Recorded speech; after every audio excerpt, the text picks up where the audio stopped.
Hello everyone, this is Fadi, and I'd like to welcome you back to another episode of this series on the search for Muhammad. We also called it the quest for the real Muhammad, or even like Robert Spencer, whom we interviewed during a live stream recently, published a book called Did Muhammad Exist? The idea here is that we are looking at evidence that are either emergent right now or existed in the past, and we're beginning to look at them with a critical eye and a critical mind to evaluate the data that we have in light of also other data that points to northern origin of Islam. For example, the direction of the Qibla, Petra, the possibility that the Quran may have some origins related to the north, or maybe some of its readings at least, and so on and so forth. So now we're really taking a deep dive into the idea that Muhammad, as we know him from the traditional sources, may not be actually the same person based on the evidence or the data that is emerging right now. Now, we want to be clear, myself and Dr. J. Smith, we are dealing with what we know and we understand. As of today, which is December 2020, things could change, and we are open to evaluate any new data and any new evidence. However, it behooves us to share with you what we know to date in order for you to assess what's going on. And with that in mind, I'd like to welcome Dr. J. Smith again. Dr. J, thank you so much for being here with us. Yeah. I think today we're going to take a look at, or at least we're going to begin to take a look at some of the so-called traditional evidence that supports the existence of the traditional Muhammad. Yeah. And yet you're going to look at it from a critical standpoint. Well, I'm going to debunk them. Because anytime you come up with theories, anytime you come up with suppositions, anytime you come up with evidence, you notice everything we've done up to this time has been evidence after evidence after evidence. We've looked at the Quranic Arabic and realized it's the wrong Arabic. The Quranic Arabic is way up north. We've looked at the coins, and we've noticed that all the coins are from up north. And we noticed there's nothing from Mecca, Medina. There is no person named Muhammad that far south. We've looked at all the rock inscriptions, and all the rock inscriptions are from up north. And they are all using this Quranic Arabic, but it's the wrong kind of Arabic for what should have been down in Mecca and Medina, the Sabbaic Arabic. And so we've looked at all this, we've looked at the Qira'at, we've looked at the Qurans, we've noticed that all the Qurans, or almost all of them, are coming from up north again. North, north, north, north. What's happening down south? What's happening in the Hijaz? What's happening in that part where Muhammad supposedly lived, where he grew up, where he received the Quran, where all these events happened that started the emergence of Islam? Where is Abu Bakr, Umar, Uthman, and Ali, who are all down in the south, who are all there in Medina? Nothing's happening down there. There's no reference to them at all. So now the rebuttal is that the Muslims are coming back with, we've got you, Mr. Smith, and this is what they're saying they said this to Robert Spencer when he came out with this book, and there was reference after reference. Whoa, what about the Ashtiname Letter? What about the Doctrine of Iacobi? What about the Constitution of Medina? What about the Quran itself? What about the Dome of the Rock? These all have references to Muhammad. These are all from the 7th century. We've got you this time. And so what I'm going to do now is look at every one of those rebuttals, because we've got to look at both sides. Right. We want to see what they're saying, what they're coming up with, because there are references to individuals that look like Muhammad, but what I'm going to show you is none of them are Muhammad. And I'm going to show you it isn't from that period, and it is from that place. These things that they're got. Let's start with the first one, and let's go right to the Ashtiname Letter. Let's go ahead and look at the slide, put it up there. You can see it there on the right. Have you seen this letter before? Are you familiar with this? Well, I mean, I came across, of course, the Ashtiname Letter, known also as a Testament of Muhammad, or Testamentum of Muhammad, and the idea is that it's a letter written by, I think, Ali, it says, and Muhammad is a commissioner of that, and it provides protection to the followers of Christianity. That's the whole idea. Okay, these monks who live in St. Catherine's Monastery, which is in Egypt, in Sinai desert, it's still there today. This is where the Sinaiticus was found. The Sinaiticus, the famous St. Catherine, exactly. That's right. The same famous manuscript that's from the 4th century of the New Testament, the entire New Testament. Tischendorf found it in the same monastery. They have this letter, and we have the Arabic Bible also in there. The Arabic Bible, the Sinaiticus 151, which is reference. It's from 868. That's right. The 868, that's the 9th century, and it refers to Jesus in 868 in Arabic as Yeshua. That's right. Not Isa. Not Isa, exactly. That is hugely important because that shows that the Christians have always known Jesus as Yeshua in Arabic, not Isa. Where does Isa come from? That's a whole other discussion. Nonetheless, in that same St. Catherine's Monastery is this letter. And it's actually, well, it's a copy of this letter. This letter, the original, is up in Istanbul because it was then the Ottomans took it up there in the 16th century. In fact, the earliest we can find of this letter anywhere is in the 16th century, which should be a red flag right there. If you can't find anything earlier than the 16th century, what does that suggest to you right offhand? Well, I mean, if you cannot find anything before that, that means this could be a redaction, fabrication, you know, just similar. How about an original from 16th century? Or an original from that. I mean, it's almost like the Gospel of Barnabas, you know, the idea that it takes you all the way back to Muhammad when in fact it was a 1600. Or in this case, back to Barnabas. Right. If it was Barnabas who was there at the time of Jesus, we know that that's a fraud. Again, it's from Spain, way down south, not from up in the Ottoman Empire, but it's from Spain, and it's also from about the same time as this letter is from.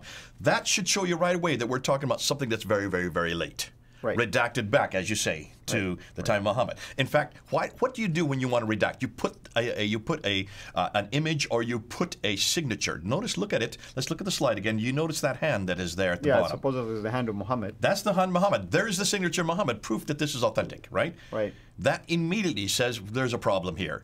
But let's go through. Let's what now? So when is this attributed to? Look at the slide. It is from St. Catherine's Monastery, promising the protection of these monks and other privileges, which is interesting because the privileges that are there completely contradict what we see in the traditions. Again, there's a problem. There seems to be an agenda here. It's dated to 625. So therefore, Muhammad has just moved to Medina in 622. Right. He has instituted the caliphate in 624. He has eradicated the Banu Qanuqa family. He has eradicated the Banu Nadir family, and then this is sent. So he's on the war path against the Jews already. You can see that. And yet he introduces this letter, supposedly that same year. Now take a look at that, and let's look back to the slide. The traditions don't say anything about this. The traditions say no letters were written until 628. So already this is 3 years too early for that. And those letters were only sent to Medina. Only sent to Medina, which means, hold on a minute, he's in Medina. So they're sent to Medina. So obviously there's a problem right there. Here. There's confusion there. We do know that Ibn Sa'd in 845 refers to 47 letters that Muhammad wrote. I didn't even know that he could write. Possibly this could be written by his secretary, Zayd ibn Thabit. Nonetheless, we know of 47 writings that he refers to in 845. You're talking the 9th century here. This one is not mentioned among those 47.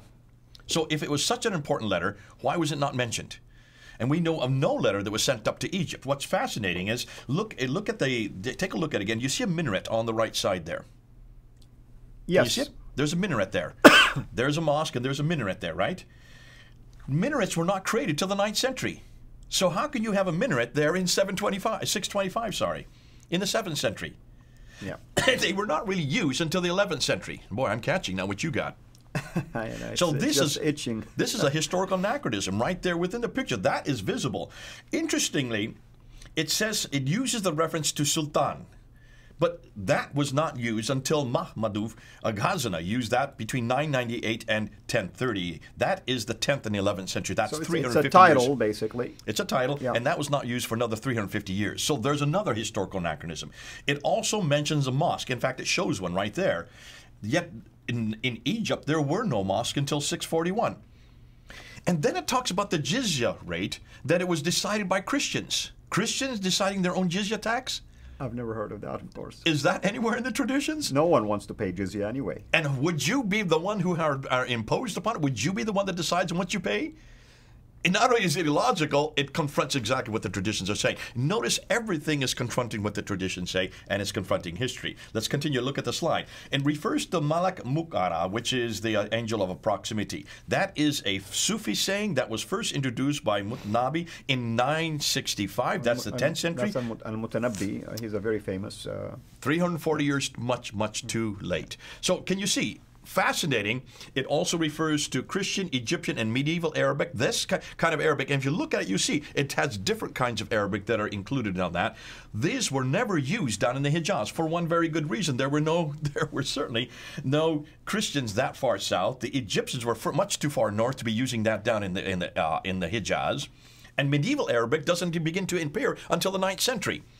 So in every case, these all have to happen after the 9th, 10th, and 11th century. And in this case, fascinating, the demi-laws that are introduced in it began centuries later, such as repairing churches and the forced marriages. So all of this shows that this is a much later rendition. So when do you think this was written? Oh, I can't give you that answer already. It appears to be a later writing. And when 16th century? What was happening in the 16th century? Muhammed was then confronting and attacking the churches. The Ottoman Empire, exactly. That's right, and he was known for attacking Christians. These monks living in Egypt realized that they had a problem, and they would get attacked. So clever as they were, they forged this letter, put Muhammad's hand on it, put these other instrumentations to show that it is Islamic, like the mosque and the minaret, without thinking through. They didn't know, being in the 16th century, in the 1500s, they didn't know that these didn't exist till the 11th century.